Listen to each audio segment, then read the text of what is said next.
Hello po ulit mga kabokchat. Andito naman po tayo sa ating programang My Vocation is Love, hashtag ang aking awit ay pag-ibig. So pupuntahan po natin ngayon na ating mga kwentuhan. Isa lamang pong request ang mag-grant ngayon. Granted request po ngayon at magiging kakwentuhan natin ay yung ni-request po. Magdala po natin siya, date na nga po ako at baka po nag-aantay na siya. Go!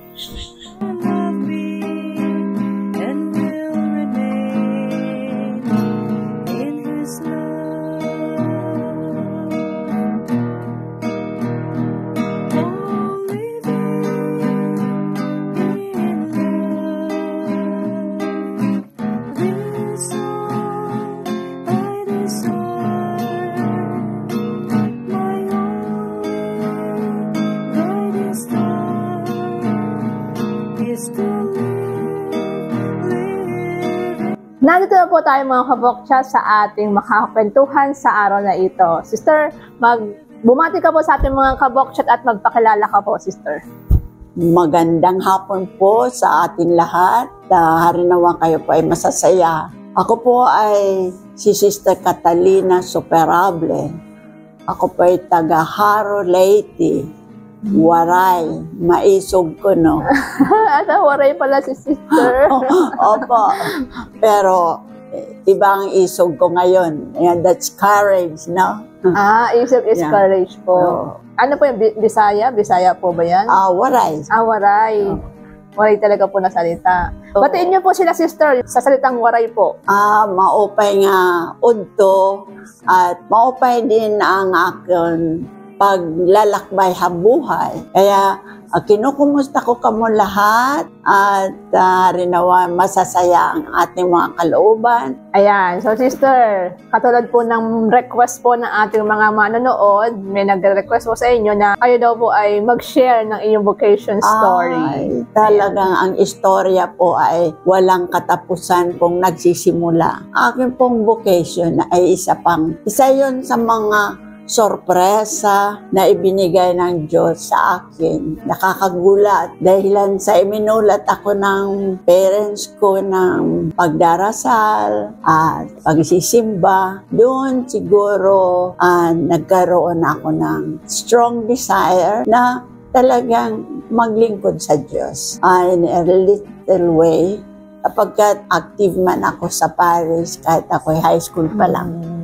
And then may mga organizations sa aming parokya na nagpaalab ng aking paglilingkod sa Diyos at may mga hinangaan ako mga madre na bumibisita, mga katamaan din namin sa Sodality of Our Lady. So I was din na high school na yun sa aking kalooban. High school pa lang ako, second year. Pumasok na ako sa kumbento na hindi alam ng father ko. Yeah, I went to Manila. Sabi ko, ako po ay dadalaw sa kapatid. Pinayagan naman ako po. Katapos magkasabot kami ng aking kapatid na ako yung magmamadre. Nalaman ng father ko, mas tinundo ako. Sabi niya, ay wala kang alam. Gagawin ka lang muchacha. Yun po ang kanilang anxiety could be na hindi natin sigurado ng father ko ang aking buhay. Kasi high school ka lang, wala kang alam, sabi niya. So I said, okay. Sumunod naman ako hanggang natapos ko ang aking college. Napaya naman ako na pumasok agad. I thought muna sa aming eskwelahan kasi doon sa aming bayan, mayroon kami Notre Dame, Our Lady of Notre Dame School. Sinundo ako sa bahay at magturo ka. I thought, bagamat gusto ko noon, kasi graduate man ako ng SBD Father sa aming school sa St. Paul sa Tacloban. Inanyayahan kami, 5 of us wanted to go to Indonesia to teach. Ay bakit ka pa doon ibang bansa? May eskwelahan naman tayo. That was the ng mother ko. Ay mabuti pa dito kasi yung bagang fear nila na makapag-adventure. And then, after 3 years ng pagtuturo, ay talagang sabi ko, nanay, ako po ay pupunta sa Baguio. Ako po ay mayroon teachers camp, mayroon kaming seminar. Nagtanong na ako doon sa Father, ako po ay nagsisinungaling. Nagsinungaling pa ako sa nanay ko na ako ay pupunta sa Baguio, pero ako pupunta sa convento. So, ganon. So, that was my plan. Pero iba po ang plano ng Diyos. I wanted to join talaga yung contemplative. Pero nung matagal na, sabi ng spiritual director, ikaw ay teacher, ikaw ay nakakapag, ng pahayag, proclaim ng Word of God, hindi lang dito sa loob. Siguro, mabuti sa iyo ay ganitong congregation. So, kaya nakapasok ako sa MCS. Kaya narito, masaya naman ako dahil I am 49 years na po akong Yan, malapit na po, sister, mag-golden, po? Next year, 2025. Pero parang naano ko na very significant lahat ng buhay ko ng pagmamadre. Ang mga date na ako po ay mag-profess. 1975, that was the year of faith. So, yun po ang celebration ng whole church. Then before that, the year before that, ay nagkaroon tayo ng decree of praise. Surpresa ito sa congregation na aking sinamahan. Surpresa din para sa akin na ay talagang totoo ito na institute. So, ganon. Then, when I made my Silver Jubilee, ay rin yun, year 2000, ay millennium. Kaya maraming sorpresa sa buhay. Even if I was the mother assigned me, sa lahat ng mga assignment ko, i-assign ako sa Campaginaldo, sabi ko, ano kung gagawin sa mga kinder? Ay, ang grasya ng Diyos. Century history is telling everything is grace. Sa lahat ng mga pangyayari, sa buhay, sa journey ko sa buhay, grasya ng Diyos. Yes. Kaloob ng Diyos. Yes, tama po, sister. No? Babalikan ko lang po, sister, yung bago ka pumasok, no? Kasi kanina ko po narinig na parang 2 beses na kayo nagsinungaling. Nung una, bago yung sinundo kayo ng father ninyo. Pero sumunod naman kayo, di po ba? And then yung pangalawa yung talagang tuloy na kayong pumasok, nagsinungaling na rin kayo. Bakit po? Hindi po ba payag ang parents ninyo? Ay, ang mother ko po ay talagang ayaw niya. Hindi naman daw ako marunong magluto, baka ako mapaglutuin. Baka ako kung marami silang mga baka. Ay, sabi ko naman, ay marunong naman ako magturo. Matuturuan din naman ako kung yan lang. Para sa akin, yung maluwag ako makakaalis, kasi kahit noon ako po ay gusto nang magmadre, hindi naman sila pumapayag. Anyway, na walang akong alam. Nung after na profession ko, and when I was exercising my profession as a teacher, talagang sa loobin ko na talaga yun. But I could not just say, nanay, magmamadre na ako. Papasok na po ako. Kasi bako, pigilan. You know what? Before I made my perpetual vows, umuwi muna ako.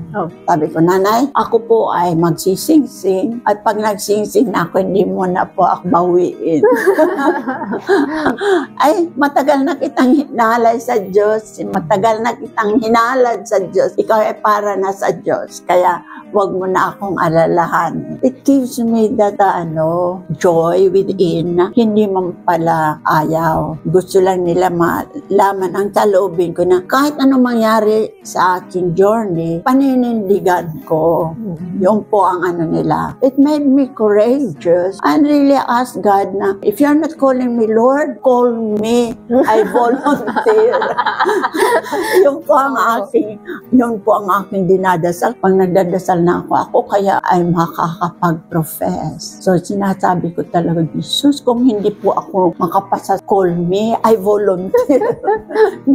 Ginaganon ko pa ang Blessed Sacrament. Matindi. At bakit kung matindi para sa akin ang obedience? Kasi in-interview man po ako ng ating founder, Venerable Alfredo Maria Obiar. Bago kami po mag-clothing, di postulan kami. We were 7. We went to the palace, sa Palacio Susano. Tapos isa-isa, papasok yun sa kwarto. I-interviewin. Sabi ng obispo, ako pala maestra. Opo. Kasi hindi ako masyadong marunong mag-Tagalog. Maestra, opo. At tapos mayroon siyang sinabi. Now, sinabi niya talaga na hindi si Mercy ang tumawag sa iyo. Hindi ako ang tumawag sa iyo. Ang Diyos ang tumawag sa iyo. Kailangan kang sumunod. Sumunod, kasunuran. Ang kasunuran talaga sa lahat ng pagkakataon kinakailangan ang kasunuran. Kaya kahit ano po ang ipagawa sa akin, kahit ano hindi po ako ready, kahit hindi ako qualified. So whenever I'm assigned na I feel insufficient enough in terms of credentials and all that, sasabihin, tinatanong ako ng aking qualification. Sabi ko po, my qualification is obedience. Yun ang parating. Pero I try my best. I'm not embarrassed to ask na, I do not know this, could you help me? It's humility, sister. Yeah, oo. At kinakailangan man talaga ang kababaan ng loob kung ikaw ay sumusunod. Yes. Kasi magaan sa kalooban mo ang sumunod na mayroon kang pagmamahal. Yes. Sabi nga po, sister, diba, ang nagmamahal ay sumusunod. Ay, opo. Pero bakit ako, mayroon naman akong sarili mag-iisip. Yes, sister, masunurin po talaga si sister mga kaboklat. Kasi po, nung sinabi ko po sa kanya, sister, pwede po ba kayo interviewin sa ating programa? Ay, ang sabi po ni sister ay okay. O, di ba? Napaka-masunurin po ni sister. Yan, tinanggap po agad niya ang ating invitation. Sister, di po ba, alam naman natin, no? Alam natin masama magsinungaling. Pero ano po yung gusto mong ipayo sa ating mga manonood, especially po doon sa may mga bukasyon na sort of hindi masyadong pumapayo yung family? Ay, ano po, pinagdadasalan. Pinagdadasalan talaga yan. I ask talaga the Blessed Virgin Mary. Mayroon man akong devotion sa Blessed Mother. Which my mother followed up nung I was young, already of Lords. Kaya may blue ako na sa puti ang bad. When I grow, parang teenager na ako. Sabi niya, ay, blue na ang damit mo. At cord na yung Our Lady of Immaculate Conception. And then afterwards, yung scapular. So, I will always ask the Blessed Mother na, tulungan mo naman ako, tulungan mo akong magdasal na ang nanay ko at tatay ko at mga kapatid ko ay maano ang kalooban. And then it's a lot also on ourselves to take that courage. Kinakaimatapang ng loob. At yung bang, we have that to listen. Ito ba ang aking gusto o mayroon lang akong iniiwasan? Am I escaping something? Or why I like to offer myself? At I confronted also my mother. Alam mo ba na dapat nga kayong magsaya na mayroon kayong anak na inyaalay sa Diyos? Ay, hindi man niya yun maintindihan. Sa umpisa? Opo, sa umpisa. Para sa ating mga nag-aalang-alang, nagdududa, ay hindi po yung galing sa Espiritu Santo. We have to ask the Holy Spirit really to enlighten our mind and our heart and take action. At para po, sister, sa mga parents na may mga anak po na nagpapaalam sa kanila, nagsasabi sa kanila na gusto magmadre, gusto at least kahit sumubok, magmadre, magpare, ay dapat kahit paano suportahan po, sister, para po hindi katulad niya na mayroong nagsisinungaling, mayroong tumatakas, mas magang sa kalooban po, baga, sister, pag gano'n, para po yun sa mga parents, no? Totoo. Kasi hindi naman sama-sama ang pupuntahan ng anak. Hindi na, gusto ng mga parents na ang kanilang anak ay masaya, successful. Kung ang choice ng anak ay ganyang pag-aalay ng sarili sa Diyos, sa bukasyon, ay bakit marami sa mga magulang ang umaayaw? Marami sa mga magulang ang talagang lahat na lang ng ay objection nandoon. Ano mapakita mo doon? O sakripisyo lang Kung mag-doktor ka, ay maraming pera. Ay hindi na puro pera ang ating buhay. So, we have to even to be grateful doon sa anak talaga nagsasabi na ako po mananay ay magmamadre. Ako po ay magpapari doon sa mga may bukasyon. Kasi ako po talaga I know na very strong ang objection nila dahil hindi pa nila nalalaman. Hindi bukas ang isip. Malaki ang lakas ng loob na hindi ako pababayaan ng Diyos. Lalo na itong mga magulang. Kung nag-aalaala sila na baka anong mangyari sa anak nila. Sa ganitong pag-ano ng buhay, susuportahan ng dasal. Suportahan ng dasal kasi bibihira ang anak na magpapaalam na magmamadre. Kasi sa panahon natin ngayon, yung easy life, instant, ang anak na magpapaalam, ang anak na mayroon inclination, halimbawa, even the parents has to encourage. Lalo na kung marami silang anak, ay bakit hindi nila maialay ang isang anak na mayroon inclination or desire para sa Diyos. Kasi mayroon naman silang ganito. Kung isa naman niyang anak, ay nakakasiguro sila na hindi mali ang desisyon ng anak. Di ba, ang family nga po ni St. Teres, lahat sila? Opo. Di ba? Oo, hindi lang isa. Oo, kasi naintindihan ng mga magulang, ipagdadasal ang mga magulang na maunawaan nila at ipagdasal din ang kanilang mga anak ay magkaroon ng ganyang bukasyon kasi lahat naman ng estado ng buhay ay bukasyon para magbanal. Doon ka magpapakabanal, doon ka babanal, doon mo paglilingkuran ang iyong kapwa sa anumang estado ng buhay. Pero itong klase, estado ng buhay, ng pagmamadre, alay buhay talaga yun ang hinihingi sa atin. Marami po ang we have to deny ourselves, take up your cross. Every day, that is for all. Yes. Hindi lang yan para sa pare, madre, or religious, consecrated life, ang taking up the cross. We have to deny that. But we were asked for that. Bakit? Pagkat mahal mo ang pinag-aalayan. Sir, baka meron ka pong gustong batiin o i-shout out lang sa ating mga kakilala ninyo? Ang aking pong binabati ngayon ay marami nga po akong binabati ngayon. Mga dati kong mga estudyante. Nang malaman na nandito na ako sa Pilipinas, nag-grand reunion ng aming school where I taught. Sabi nila, ay nandito na pala, ang ating palang teacher ay madre kasi physics teacher nila ako. Parang yun yung mga isa sa nag-request po. Kung di pa ako nagkakamali, isa sa mga nag-request sa inyo ay parang dating estudyante.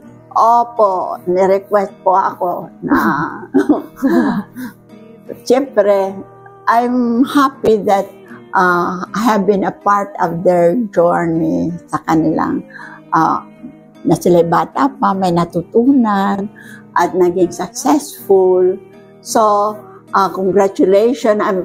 I'm pleased to be obedient sa lahat ng pagkakataon at saka yung manatili yung inyong pagmamahal sa Blessed Mother kasi sa Notre Dame School, we taught them how to be generous, how to be humble like the Blessed Mother. Kaya binabati ko po ang aking principal na nasa Haro, si Sister Mary Palami. Yung po ang principal ko muna.